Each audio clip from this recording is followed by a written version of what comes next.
চুরি করে লেগে আর বছর করে লেগে এত গবু আর নাই। বিলাপ যেন থামছেই না টেকনাফের নীলার হাসিনা আক্তারের। দালাল চক্রের খপ্পরে পড়ে সাগরপথে মালয়েশিয়ায় যাওয়ার পথে নিখোঁজ হন একমাত্র সন্তান মোহাম্মদ সোহেল। কারাবুক শেষে মিয়ানমার থেকে বুকের ধন ছেলে আসবেন সে অপেক্ষায় হাসিনা বেগম, কিন্তু ফিরল না ছেলে। কান্না জড়িত কণ্ঠে হাসিনা জানান সন্তানকে ফিরে পেতে দালালকে দিয়েছিলেন ৩ লাখ টাকা। ৩,৭০,০০০ টাকা নিল ইয়াতুন শামিলাতুন দেখি সোহেল মোহাম্মদ। হাসিনার মতো শত শত স্বজন এসেছিলেন কক্সবাজারের BIWT এর ঘাটে। দুপুর 1:15 বেসরকারি মালিকানাধীন জাহাজ কর্ণফুলীতে চড়ে আসলো 173 বাংলাদেশি। প্রিয়জনকে ফিরে পেয়ে খুশি স্বজনেরা। ছেলে 3 বছর বাদ আই দি বর্মা জেল তো মাছ ধরতে গিয়ে তারপরে একটু দরিয়ে লুকিয়ে গই। তখন আল্লাহ দিলে আর হুয়া বাংলাদেশের ফেরে খাইছে। আমি খুব খুশি হইলাম, বাংলাদেশের গিয়ারে ধন্যবাদ দিলাম। বাংলাদেশের মাঝে জাল মারতে গেছি বরকি মারি আবার সময় যে তার বাসে হেঁটে মাঝে মাঝখানে পড়ে গই ছোট জাঙ্গা বানা এলাকার একটু গুড়িয়া পড়ে গুড়িয়া আনার পরে তার বাসে হে জায়গা মাঝে যেখানে যে বার্মার ডিপার্টমেন্ট আমার ফুলা তারা লাভ পাইছে।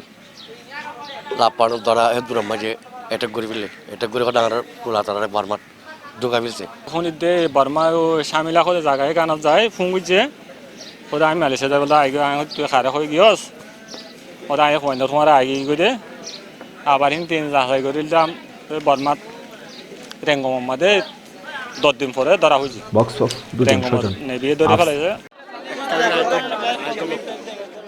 সে সাথে মিয়ানমার থেকে ফিরে স্বজনদের পেয়েও খুশিতে আত্মহারা বাংলাদেশিরা। ফেরত আসা বেশিরভাগেরই দাবি সাগরে মাছ ধরতে গিয়ে মিয়ানমারের সীমান্তরক্ষী বাহিনীর হাতে আটক হয়েছিলেন তারা। বাংলাদেশের থেকে সাগর থেকে মাছ ধরার জন্য গেছি। মাছ ধরার পরে আমরা চলে আসতেছি। চলে আসার জন্য মায়ানমার সরকার থেকে আমাদের জোর করে নিয়ে গেছে মায়ানমার থেকে। তো আমরা এখন 3 বছর পরে আসতেছি এখান থেকে। আর কোনো লুকতাই গেছে, প্রায় 70 জন মতো বাংলাদেশে লুকতাই গেছে, অনেক কান্নাকানি করতেছে। আমরা মাছ মারতে গেছিলাম, সেখান থেকে ধরে ফেলছে সাগর থেকে। 5 বছর জেল মারা দিয়েছে। আমরা সেখানে 14 মাস আসছিলাম, 14 মাস পরে বাংলাদেশ আসতেছি। এদিকে মিয়ানমারের কারাগারে থাকা আরও বাংলাদেশিদের ফিরিয়ে আনার বিষয়ে কাজ করবে বাংলাদেশ, বললেন পররাষ্ট্র মন্ত্রণালয় সম্পর্কিত স্থায়ী কমিটির সদস্য সাইমুম সরোয়ার কমল। এখানে অসুবিধা হচ্ছে কি, অনেকেই আমাদের কাছে আবেদন করেনি অথবা পররাষ্ট্র মন্ত্রণালয়ে আবেদন করেনি, আবার অনেকেই দেখা গেছে কি আবেদন করার পরও নাম বিভ্রাট এবং স্থান বিভ্রাটের কারণে অনেককে আনা সম্ভব হয়নি।